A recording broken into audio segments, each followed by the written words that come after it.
afternoon, Muttonistas. It's another Cockney Odyssey and it's the final one of the season. In fact, the final game of the season. As always, City have a lot to play for. We are in that dire struggle for Champions League spots. 3rd, 4th, 5th, 6th and 7th can still all qualify for those spots, but City do have an advantage. 2 points and a better goal difference. We play at Fulham today, even though I'm in the wrong part of London at the moment, and we just need a point to be sure. We might luck out if we lose, but I'm hoping City will do the business today. So join me for today's final of the season's Matchday vlogs away to Fulham in the Premier League.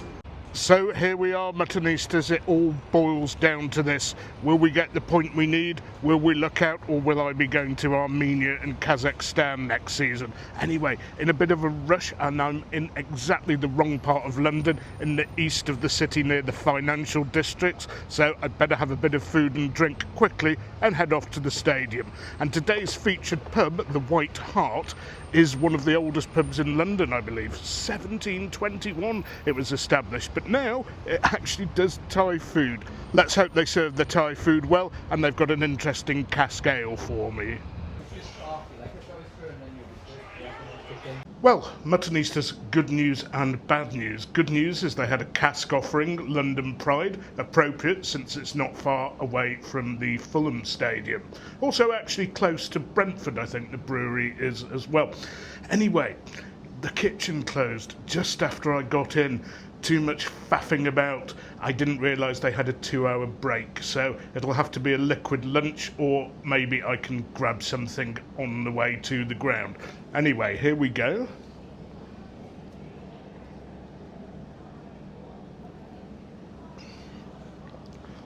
Quite a nicely kept pint, actually, if I may say so.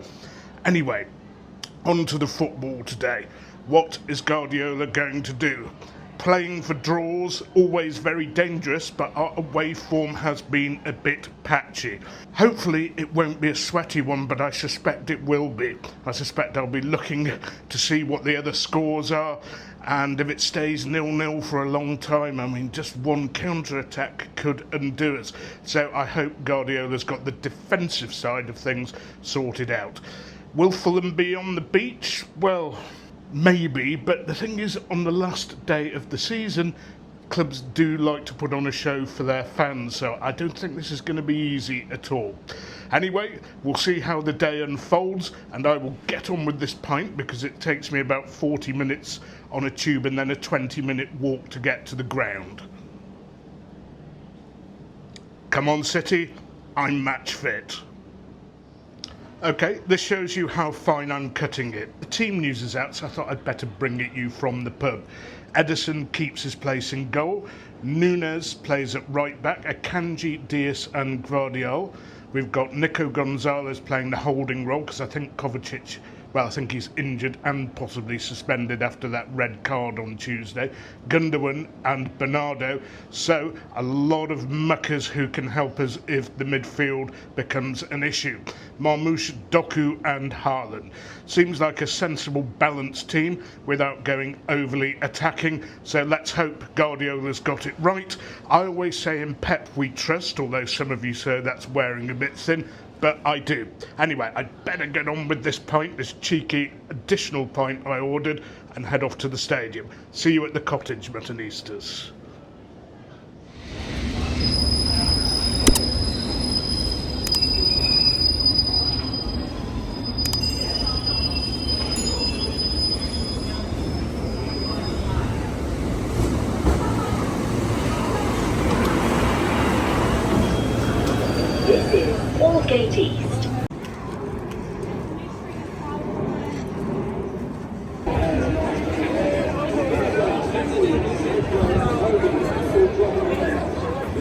Okay, Muttonistas, just a few minutes before kick-off. It's all very civilised here, actually. Home fans sharing the same turnstiles and entrance as away fans. Not very much segregation, really, but I suppose if everybody behaves, then it's all well and good. Plenty of bars here, but no time for a pint, unfortunately.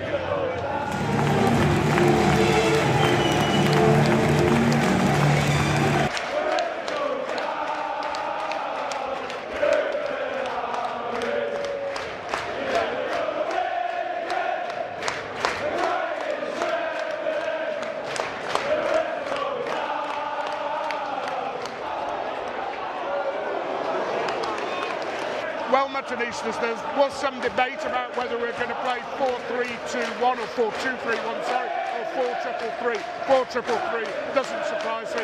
Bernardo playing a more withdrawn role.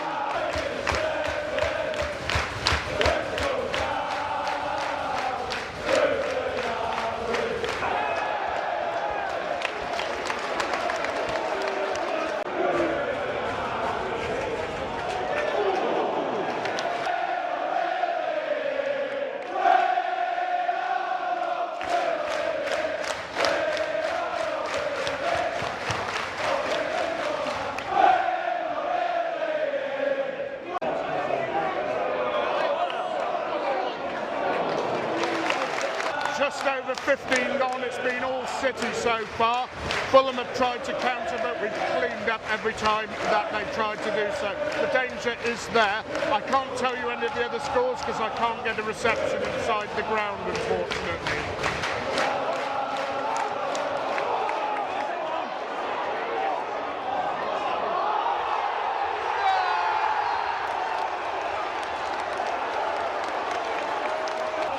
Oh yes, that's just what we needed, Muttonistas.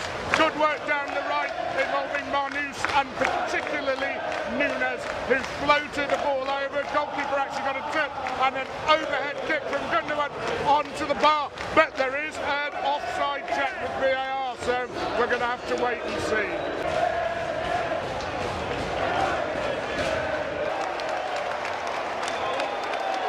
The goal's been given, 1-0 City. What a great start.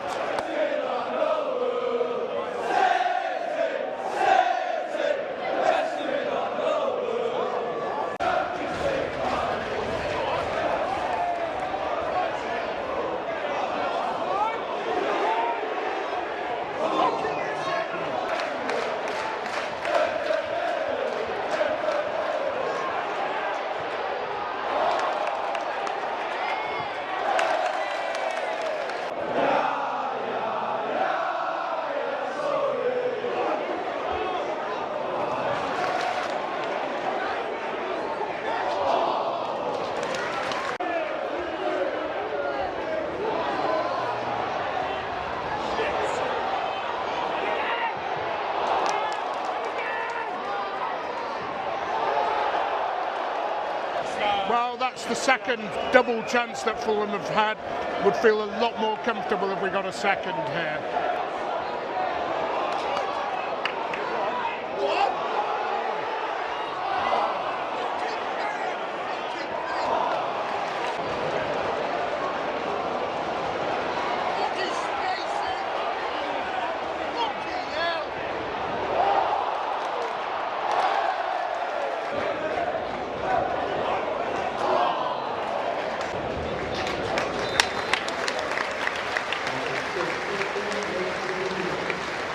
Half-time, Fulham 0, City 1, and we looked totally in control of that half. Unfortunately, at the end, a bit of slop started creeping in.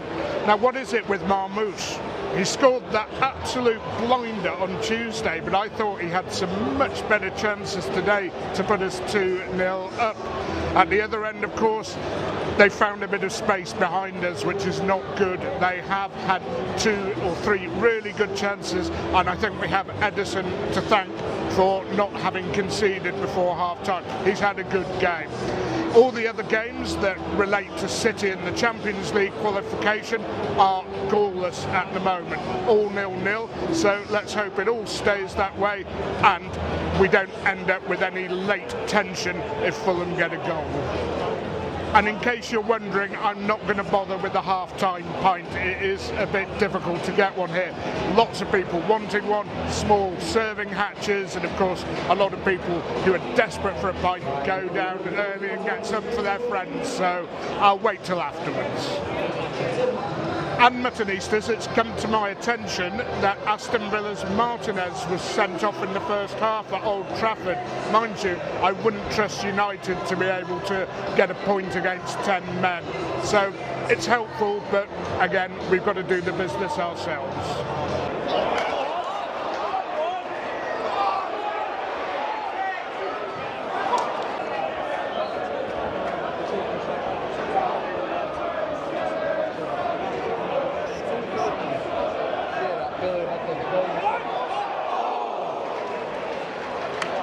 Quiet start to the second half, but Forest are losing to Chelsea.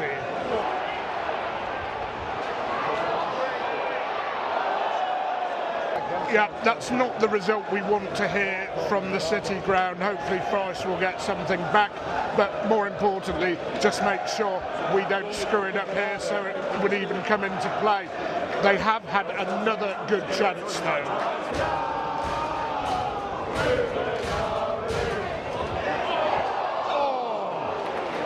Well, a couple of substitutions here. I'll just say that City, come on, get this second, ease our nerves.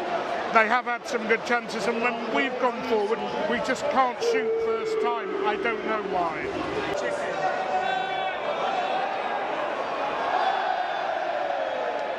Another goal report, Everton winning at Newcastle. That is a good goal for us.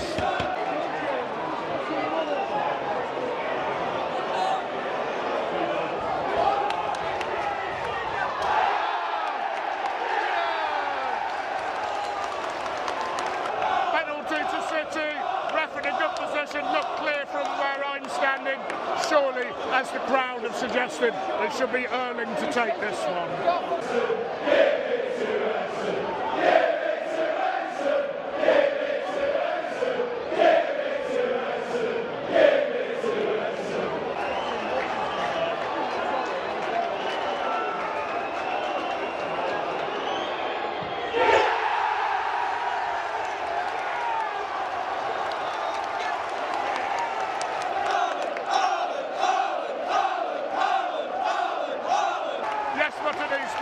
Just what we needed.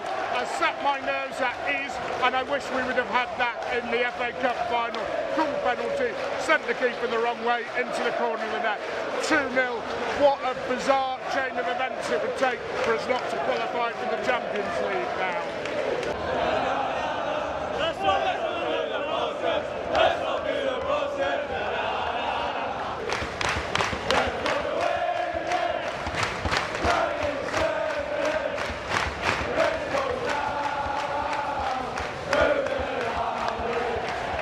Well, despite the song we're singing, United are actually 1-0 up against Villa, which I suppose is good for us, although I can't see us letting this slip anyway.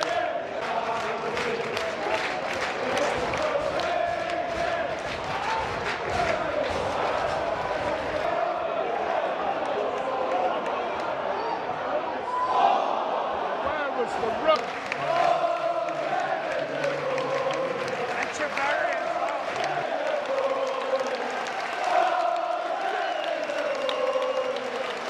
Now United 2-0 up on Villa. Looks like they're going to miss out.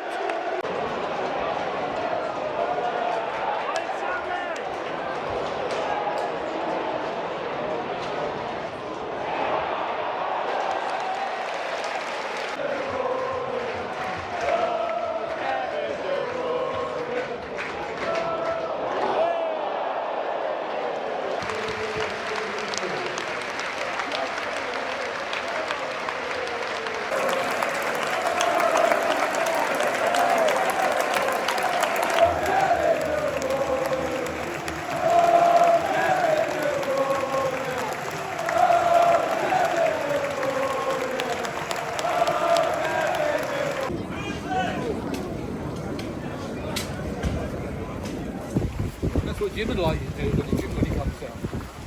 Take him to Fulham. Okay, Muttonistas, post-match pint and review from the Bricklayers Arms in Putney. Beautiful looking pint. I believe they serve it on 8218 gas. I've already had one, so, well, I guess you can probably predict that I do like the pint here.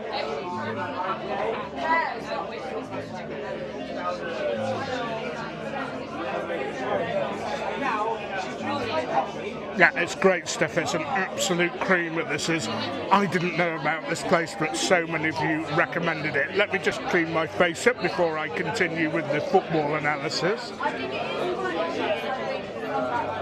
And at the end of a long season, City finally got over the line. We probably should have already been there, and in a way we were already there because results went our way had we needed them to do so. Bit of controversial refereeing, I believe, at Old Trafford. Surprise, surprise. And Villa could only make the Europa League, I think, because they lost 2-0. Nottingham Forest had a great chance, but they lost at home to Chelsea, so they're in the Conference League. And wow, what about Newcastle losing but still getting in the top 5? So people will look at the highlights of the game and they'll think, oh, that was comfortable, a 2-0 win. I wouldn't say so. I really wouldn't say so. Yes, we were controlling the game. It was all ours at the point we were 1-0 up, 25 minutes of total domination, and then we took our feet off the gas again. We started getting sloppy. Fulham started finding space behind our fullbacks, who I wouldn't have thought, after we were 1-0 up, should have been roaming forward too much. Anyway, we had good chances ourselves, but for some reason we can't take first-time shots. I don't get it at all. And Edison had to make some vital saves. Was he the player of the match for us? Possibly so. And if Fulham's finishing had been a bit sharper, would have been probably a different result today.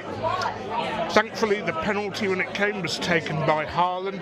Well, that's what we should have done in the FA Cup final. I don't know why we didn't, but he's back to his scoring form. I'm going to leave it there, to be honest. It's a long, hard season, and I've been knocking out a lot of these recently, but it's not the end of the season. It's not the end of the football vlogging, Muttonistas. We've got the Club World Cup in the United States to come, and I'll be there covering all of City's games for you. Until then, Muttonistas, keep tuned because I've got some other non-football vlogs coming, and always remember to keep liking, keep sharing, keep subscribing, but most of all, don't forget, you can't beat a bit of mutton.